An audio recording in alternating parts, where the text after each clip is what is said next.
nós temos aquele momento Via Lucis, né? Que é aquele momento que a gente aprende, que ainda estamos aí nesse tempo da alegria. E agora nós vamos poder aprender um pouquinho mais dessa cena em que Jesus envia em missão os seus queridos irmãos e os discípulos para uma grande missão. Agora ergue o teu olhar, vê quantas coisas de fazer. Serás feliz, vou com você. Serás feliz, vou com você.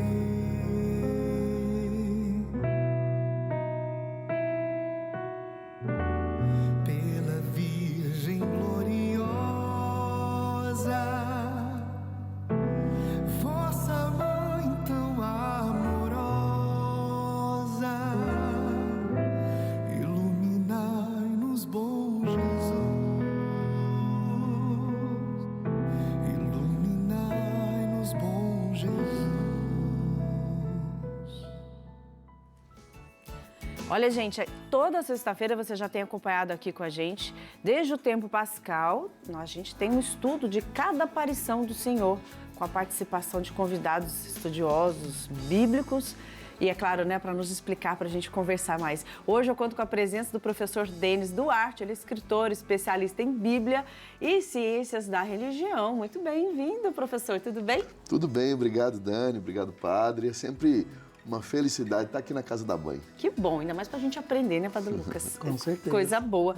Professor, então vamos começar. Eu queria assim, que o senhor explicasse para a gente qual era o contexto da aparição, né, de Jesus aos discípulos. Qual era esse contexto? Sim, já tínhamos passado, né, do período pascal, já tínhamos passado aí da paixão, morte e ressurreição de Jesus. Então Jesus aparece a eles e dá uma orientação a eles. Na verdade, se a gente vê todos os evangelhos sinóticos, que são, né, exceto João, os evangelhos de Lucas, Marcos e Mateus, a gente consegue fazer um apanhado mais geral. E aí o que acontece? Nós temos, você pega o evangelho de Marcos, por exemplo, nós temos o anjo ou o jovem lá no túmulo falando assim, olha, volta lá para Galileia, porque vocês vão encontrar Jesus lá.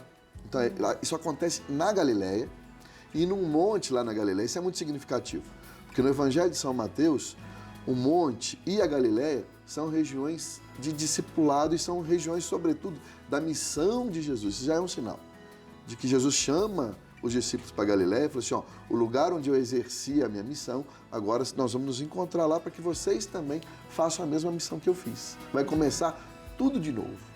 Olha, é como o padre disse, dá essa continuidade. Exatamente. Quando o padre falou isso, eu fiquei muito feliz, porque né? não é só ser seguidor, né, padre? É justamente continuar essa missão. Tem algumas traduções bíblicas que no Evangelho de São Marcos, quando o anjo ou o jovem lá no túmulo fala assim, ó, o Jesus ressuscitado não está aqui. Ele volta lá para Galileia que vocês vão encontrar com ele. Algumas traduções trazem uma reticências. Ah, é? É como se fosse porque aí o livro é cíclico. Ou seja, volta lá para Galileia, estão na Judéia. Volta lá para Galileia, onde vocês me encontraram, onde eu fiz as minhas missões. Vai começar tudo de novo. Agora vocês já estão prontos. Agora vocês mais ainda vão continuar o que eu já ensinei para vocês. Por isso, discípulos e missionários. Primeiro eu aprendo com Jesus, aí volto e começo a atuar com aquilo que Jesus me ensinou. Que isso eu acho que é muito importante para a gente ter consciência do que é missão, né? Exatamente. Ter consciência dessa missão. É bonito perceber assim, essa pedagogia mesmo, né, professor? Porque, tá bom, enquanto os discípulos estavam com Jesus, eles estavam experimentando tudo aquilo. Só que eles não tinham muito essa consciência de como seria depois, né? Eu acho que eles pensavam assim, ó, Jesus vai estar conosco aqui sempre, a gente vai ter o auxílio dele. Só que quando o mistério todo vai sendo realizado, os discípulos se sentem perdidos. E agora? Perdemos o nosso mestre. Mas aí essas aparições, elas são mesmo como que um resgate de tudo que Jesus ensinou. É o que a gente vive nesse tempo pascal, né? E parece que mesmo para isso, para recordar. Vamos começar de novo. É um começo que já vem acontecendo, mas é aquela coisa, é voltar para as origens para não perder o fio da meada, vamos dizer assim, não é? Exatamente.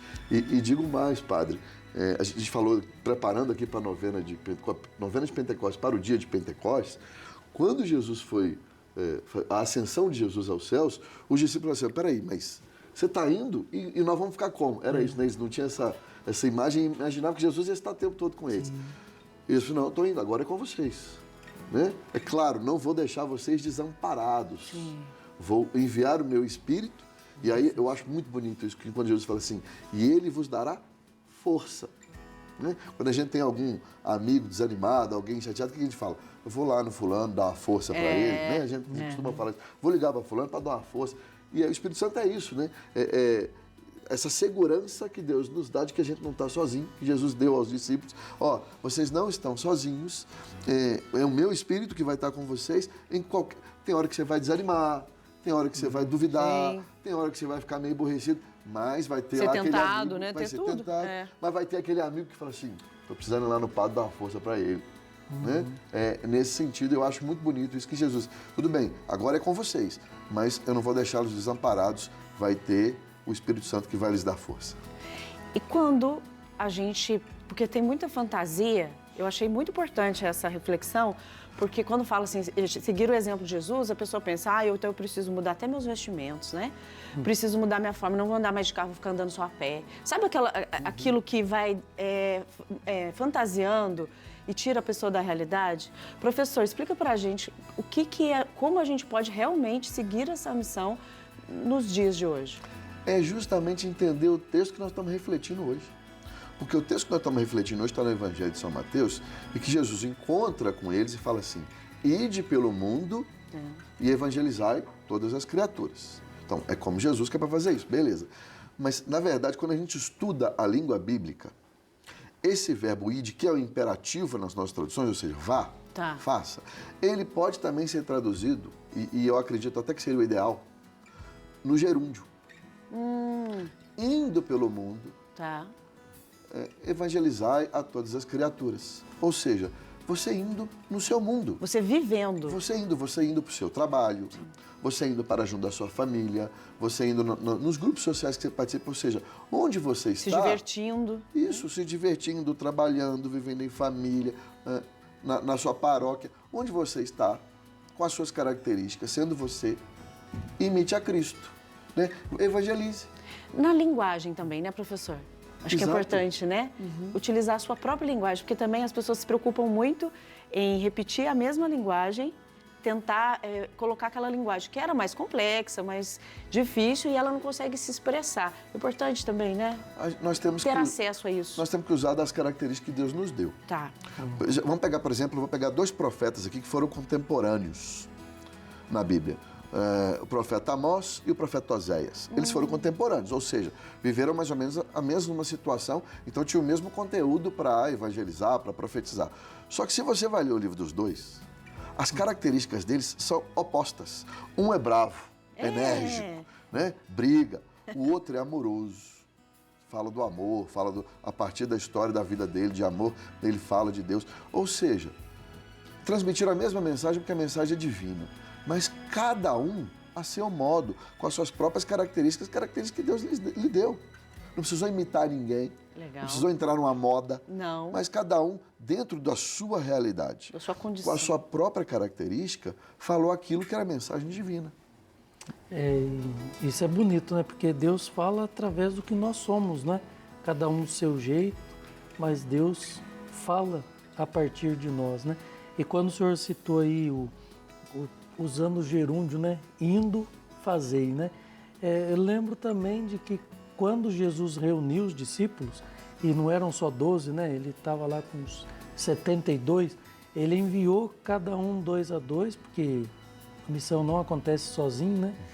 Mas ele enviou para lugares onde ele mesmo deveria ir. Então é essa presença continuada de Jesus, não é? Onde ele gostaria de estar, mas ele quer fazer isso através de nós, né?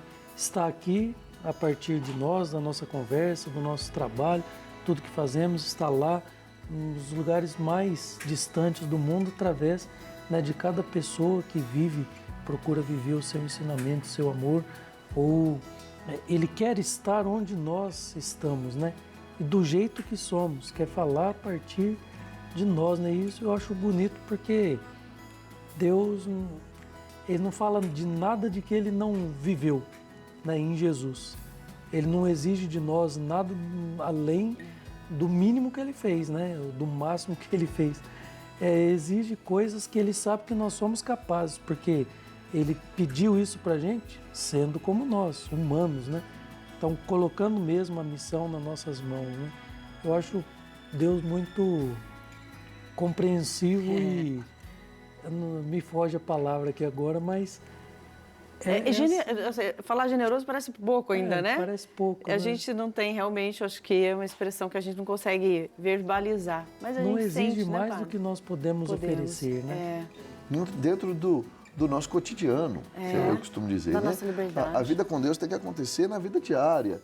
Por isso, os discípulos e missionários é tão importante. Por isso que Jesus primeiro vive tudo com os seus discípulos, para depois dizer, agora vocês vão fazer o que eu fiz. E talvez vão fazer até coisas maiores do que eu fiz. Então, por isso que eu preciso estar sempre com Jesus.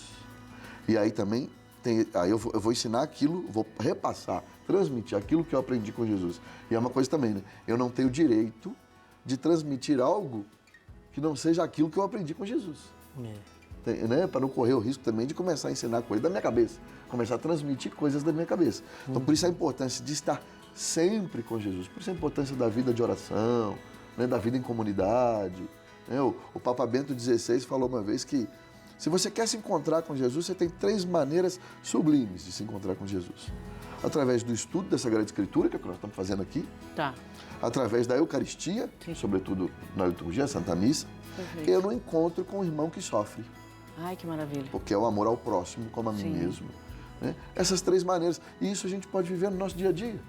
Um minutinho com a palavra de Deus, ou ir participar da Santa Missa, ou ir visitar o Sacrário. E, sobretudo, encontrar o tempo inteiro alguém que sofre, às vezes está do seu lado, você não sabe, no trabalho. Eu falo que às vezes dar um bom dia já é você transmitir a mensagem de Deus. Isso melhora a vida da pessoa que está ao seu lado, né? Então, é no cotidiano. A gente não pode ficar querendo, Dani, inventar a roda, né? A roda já está rodando. Não vamos inventar a roda, basta ver como é que é natural no Evangelho. Exatamente. Viver a nossa condição humana, não complicar, né? Como você acabou de dizer, não complicar mais do que a gente está aí para conhecer, para a gente experimentar, e é viver, deixar viver, né? Não sair, tentar fugir da vida. Eu acho que quando você diz, né, dessas 3 maneiras da gente poder encontrar Jesus, é daquela maneira realmente de movimento, né? Que sai, de movimento. Pode ver, você diz 3 formas que não são formas de palavras só, né? De oração, escrita, lida, mas é de atitude, né? Sim, sem dúvida. É um movimento de atitude. Jesus, uma vez perguntaram para Jesus assim, ô Jesus, um judeu tem muitos preceitos para guardar, são mais de 600 preceitos. Dá para resumir? Aí Jesus falou assim, dá para resumir todos os mandamentos, toda a lei de Deus em 2 artigos. Quais? Amar a Deus sobre todas as coisas, ou seja, a minha vida com Deus, a minha vida de oração, e amar o próximo como a mim mesmo, ou seja, aquilo que eu vivo com Deus, agora eu vou expandir isso, colocar para fora isso através do amor ao próximo. Eu digo que amar o outro é muito fácil. Agora, amar o próximo como a mim mesmo, que é o difícil. E eu só consigo isso se eu amo a Deus sobre todas as coisas. Ou seja, só Deus vai me dar a força, olha o Espírito Santo aí, para que eu consiga amar o próximo como a mim mesmo. Por isso, discípulo primeiro, o amor a Deus, a oração, o contato com Deus, e aí sim eu consigo ser missionário, levar isso ao próximo. Que maravilha. Mas olha só como é que o ensinamento é familiar, né? Porque os pais dizem para os filhos, você não vai fazer para o outro, você não deseja para você. Foi o que Jesus disse, Exatamente. né? Exatamente. Colocando aí, o respeito é a maneira mais bonita de amar, né? O próximo, que maravilha. Obrigada, professor Denis, por falar sobre o amor e por transmitir o amor também. Que bom, é sempre bom falar um pouco de Sagrada Escritura num ambiente tão gostoso como esse, que é a Casa da Mãe, o programa Bênção da Manhã. Ai, que maravilha. Volte mais para a gente continuar falando sobre esse amor incondicional de Deus. Combinado. Né? Para a gente poder exercitar e colocar em prática também. Tá jóia. Combinado? Combinadíssimo. Maravilha. Ô, gente,